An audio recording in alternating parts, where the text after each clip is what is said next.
Open టాక్కి స్వాగతం.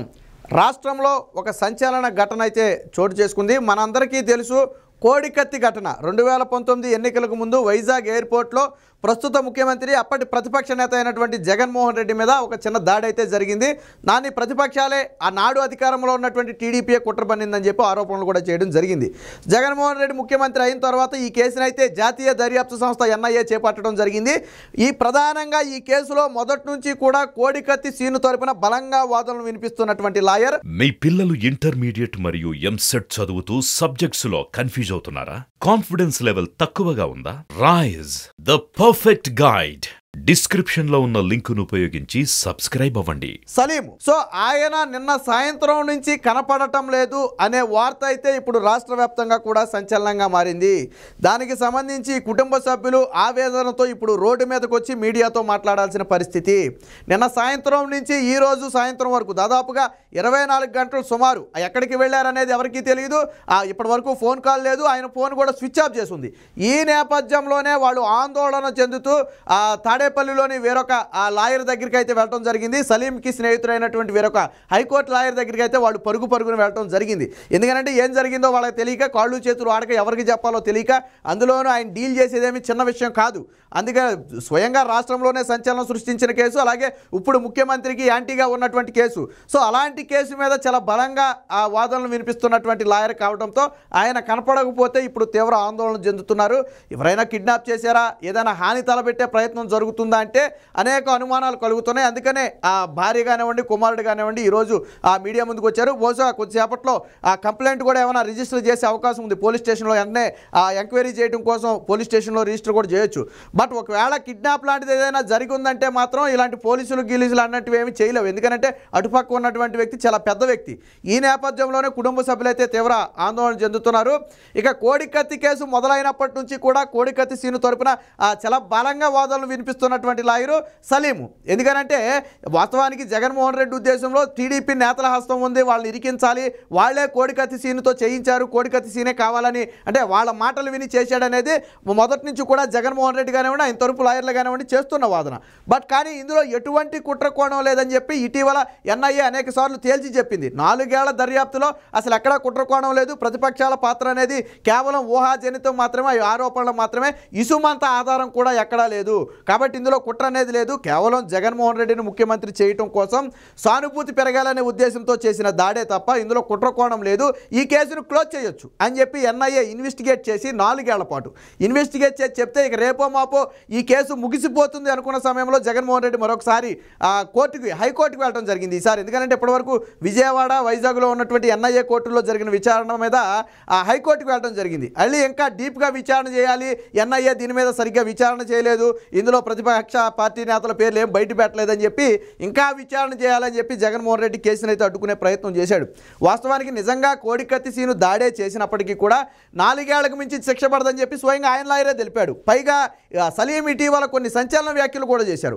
ఒక దళిత యువకుడిని కావాలని చెప్పి జగన్మోహన్ రెడ్డి కానివ్వండి, రాష్ట్ర ప్రభుత్వం కానివ్వండి వేధిస్తున్నాయి, కావాలనే విచారణకు రావడం లేదు. జగన్మోహన్ రెడ్డి 5 ఏళ్ల నుంచి విచారణకు రాకుండా తప్పించుకు తిరుగుతున్నాడు. నిజంగా జగన్మోహన్ రెడ్డి మీద దాడి జరిగితే ఎందుకు విచారణకు రావట్లేదు, ఎందుకు వాయిదాల మీద తప్పించుకు తిరుగుతున్నాడు, ఇలాంటి అనేక ప్రశ్నలు అయితే కోడికత్తి సీను అయితే తరపు లాయర్ అయితే సంధించడం జరిగింది సలీము. అలాగే గతంలో బొత్సాకి మేనలుడైనటువంటి మజ్జా శ్రీనివాసరావు పాత్ర కూడా ఇందులో ఉంది.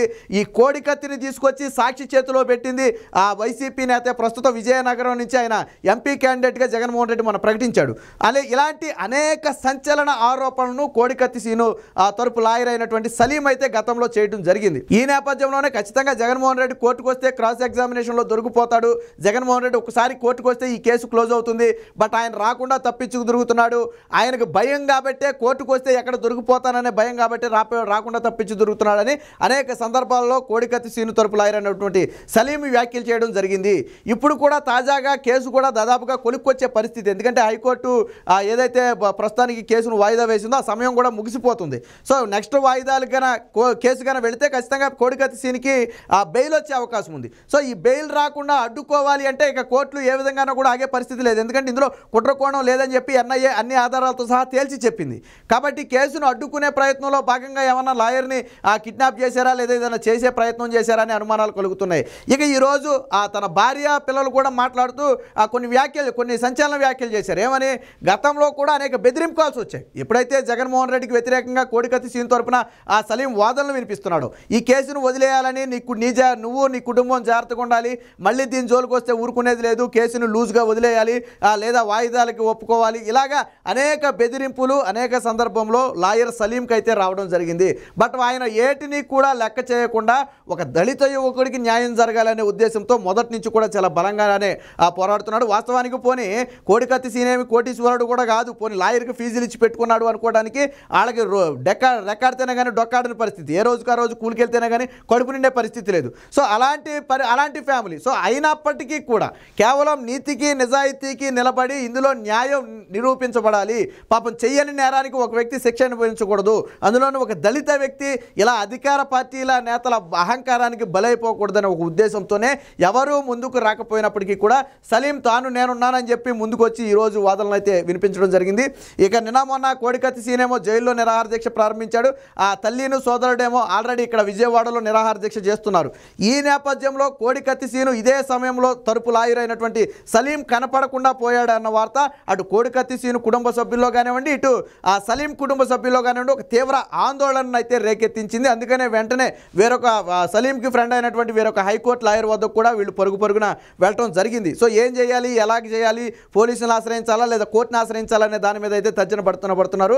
ఆ పోలీసులకు కంప్లైంట్ ఇచ్చే అవకాశం ఉంది. ఇదే సమయంలో వారు రెస్పాండ్ అవ్వకపోతే సరిగ్గా కోర్టుకు కూడా వెళ్ళి ఈయన కనపట్లేదని చెప్పి కోర్టులో కూడా ఫిర్యాదు చేసే అవకాశం ఉంది. ఎందుకంటే రాష్ట్రంలోనే ఒక సంచలనం సృష్టించిన కేసు, పైగా ముఖ్యమంత్రికి వ్యతిరేకంగా వాదిస్తున్న కేసు కాబట్టి ఆ లాయర్కి భద్రత కూడా అత్యంత ప్రాముఖ్యం. అలాంటి వ్యక్తి కనపట్లేదంటే ఖచ్చితంగా కోర్టులు కూడా దీని మీద ఒక సీరియస్ యాక్షన్ తీసుకుంటాయి. ఎందుకంటే ఒకవేళ కోడికత్తి సీన్ తరపు లాయర్ కనపడట్లేదన్నా లేదా కిడ్నాప్ అయ్యాడన్నా లేదా అతనికి ఏదైనా హాని జరిగిందన్నా దాని వెనక ఎవరున్నట్లు లెక్క. సో రాష్ట్ర ప్రజలందరికీ తెలుసు, చేతులన్నీ కూడా అట్టే చూపిస్తాయి. ఈ నేపథ్యంలో కోర్టులు ఖచ్చితంగా రక్షణ కల్పించే ప్రయత్నం చేస్తాయి. ఇది వైసీపీలో కూడా ఒక రకంగా ఏంటంటే ఇది ఉత్కంఠనే రేకెత్తించింది. నిజంగా ఆయనకి ఏదైనా జరిగితే అది మొత్తం ఇప్పుడు వైసీపీ చుట్టుకుంటుందా లేదా వీళ్ళని కూడా వాళ్ళ వైపే చూపిస్తాయి.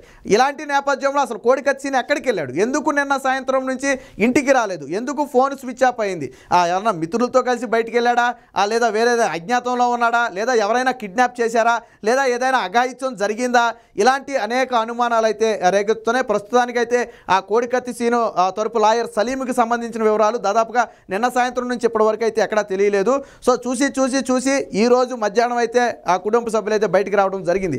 ఏది ఏమైనా సంచలనం సృష్టించిన కేసు అయినటువంటి కోడికత్తి కేసులో ఆ కోడికత్తి సీను తరపున వాదిస్తున్నటువంటి లాయర్ కనపడట్లేదు అనే వార్త ఇప్పుడు రాష్ట్ర ప్రజలను దిగ్భ్రాంతికి గురి చేస్తుంది. మొన్న కూడా మనం ఈ విషయంలో కూడా చూసాం. ఎవరో బీటెక్ రవి పులివెందులలో జగన్మోహన్ రెడ్డికి గట్టిగా ఫైట్ చేస్తున్న నేపథ్యంలో ఆయన కిడ్నాప్ చేశారు. వాస్తవానికి కిడ్నాప్ చేసి హత్య చేయాలనేది వాళ్ళ ప్రయత్నం. బట్ ఇది ఎప్పుడైతే న్యూస్ ఛానల్స్లోనూ సోషల్ మీడియాలోనూ గంటల వ్యవధిలోనూ వచ్చిందో ఏదైనా జరిగితే మన మేడకు చుట్టుకుంటుంది అనుకుని దాన్ని అరెస్ట్గా చూపించారు. కానీ ఆ రోజు పాయింట్ బ్లాక్లో గన్ పెట్టి నన్ను బెదిరించారని చెప్పి స్వయంగా బీటెక్ రవినే బయటకు వచ్చాక చెప్పారు. ఆ రోజు కొద్దిగా సోషల్ మీడియాలో కానీ న్యూస్లో కానీ వచ్చి ఉండకపోతే నన్ను ఈ పాటికి ఏదో ఒకటి చేసేసేవాళ్ళని చెప్పి కొన్ని సంచలన వ్యాఖ్యలను అయితే చేయడం జరిగింది. ఇలాంటి నేపథ్యంలో ఇప్పుడు అదేమో జగన్మోహన్ రెడ్డి మీద పోటీ, బట్ ఇదేమో జగన్మోహన్ రెడ్డి ఆ ప్రెస్టేజ్కి సంబంధించిన ఇష్యూ. కోడికత్తి ఇష్యూ అనేది జగన్మోహన్ రెడ్డి ప్రెస్టేజ్ ఇష్యూ. ఒకవేళ కానీ ఈ కేసులో కానీ కోడికత్తి సీను గెలిస్తే అందులో ఎటువంటి కుట్రకోణం లేదని కోడికత్తి సీను బయటకు వచ్చినా బెయిల్ మీద బయటకు వచ్చినా జగన్మోహన్ రెడ్డి ఇమేజ్ డ్యామేజ్ అయ్యే ప్రయత్నం జరుగుతుంది. అలాగే కోడికత్తి సీను బయటకు వస్తే ఏం జరిగింది అనేది బాహ్య ప్రపంచానికి తెలిసే అవకాశం ఉంది. కాబట్టి రాకుండా అడ్డుకుంటున్నారని చెప్పి గతంలోనే లాయర్ సంచలన వ్యాఖ్యలు చేశారు. కేవలం ఒక దళిత వ్యక్తిని ఈ విధంగా ఇబ్బంది పెట్టడానికి కారణం ఏంటంటే నిజాలు బయటపడకుండా ఉండటం. అందుకనే జగన్మోహన్ రెడ్డి వాయిదాలకు రావడం లేదు, భయం లేకపోతే ఎందుకు వాయిదాలకు రావడం లేదని చెప్పి కోడికత్తి సీను తరపు లాయరు సలీం అనేక సందర్భాల్లో మీడియా సమక్షంలో ప్రశ్నించడం జరిగింది. ఎట్టి పరిస్థితుల్లో జగన్మోహన్ రెడ్డిని ఇందులో దోషిగా నిలబెడతాం, ఆయన చేసిన ఆరోపణలన్నీ కూడా తప్పుడు ఆరోపణలని మేము నిరూపిస్తాం, కోడికత్తి సీని ఎట్టి పరిస్థితుల్లో బయటికి తీసుకొస్తామని చెప్పి గతంలో సవాల్ కూడా చేసిన పరిస్థితి.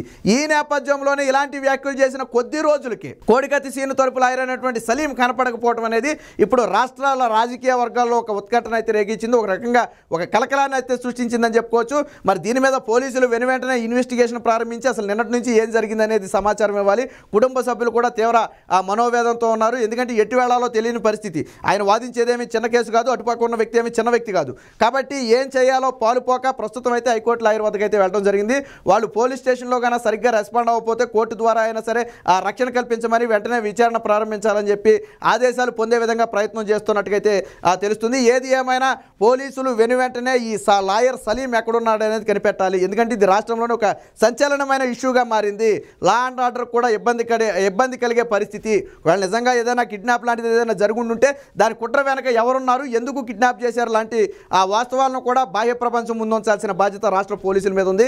ఏది ఏమైనా కుటుంబ సభ్యులు ఇటు కోడికత్తి సీను కుటుంబ సభ్యులతో పాటు అటు లాయర్ సలీం కుటుంబ సభ్యులు కూడా నిన్న సాయంత్రం నుంచి అయితే తీవ్ర మనోవేదనకు గురవుతున్నారు. కాబట్టి తక్షణమే పోలీసులు దీని మీద విచారణ ప్రారంభించి అసలేం జరిగిందనేది తెలుసుకుని బయట ప్రజలకు చెప్పాల్సిన అవసరం ఉంది.